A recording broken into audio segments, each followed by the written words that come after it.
And joining us to discuss the implications of the mass surrender of terrorists to the military is crisis communications expert Jude Omeje. Good to have you join us.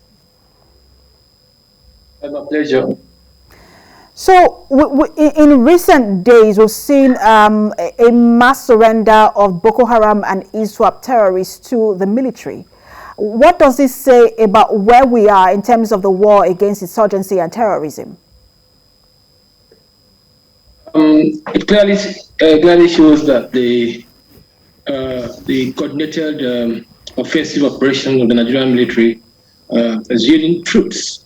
It goes to show that the synergy we've always talked about, synergy between the ground troops and the air force are actually very effective, and that has led to this desirable outcome of seen. And it also shows that the robust intelligence assets that the trade operation have deployed are paying off. Because for those fighters to surrender in groups, in multitude, it goes to show that there are a lot of they are under pressure and have been denied space to operate. So they have no option than to give up arms, to surrender to the federal might.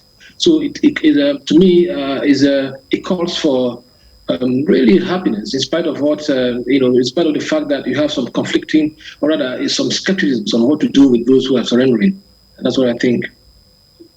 Absolutely, and that's what a lot of people cannot wrap their head around. They talk of amnesty, of the fact that terrorists are surrendered. So what should we do next? Because you also have to consider the victims, like Governor Zulum said. Asking someone, or someone has murdered if a member of your family, and this person is going to get amnesty. It's quite difficult for people to wrap their head around. So what should be? Because the governor has said they're going to come up with a workable framework. What do you think should be that framework? I think I understand the governor's dilemma here, because give or take, the issue calls for fine art of statecraft.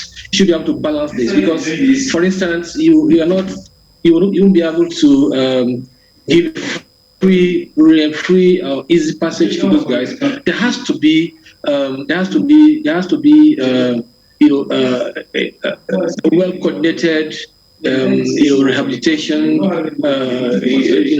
detoxification of these guys that surrender to be able to fit into the civil space. They're not just going to say, okay, go and say no more. No, there are programs on ground to ensure that those who committed grievous crimes, heinous crimes, are isolated from those ones who are less things to say. So I understand that. But at the same time, don't forget that Nigeria is a nation of law, that Nigerian forces are operating under the rules and regulations they work with. So they have to abide by these laws, international laws of armed conflict, and of course the Geneva Convention. So Nigeria is signatory to these, and they must abide to that. I mean, take for instance what the outside world, what even fellow Nigerians will say, assuming that the military are executing those guys who are surrendering in cold blood. So I don't think that is the right thing to do. A very complicated issue indeed, and like you rightly noted, it should be treated on a case-by-case basis, depending on the level of involvement. Thank you so much for talking to us. I'm crisis communications expert Jude Omeje.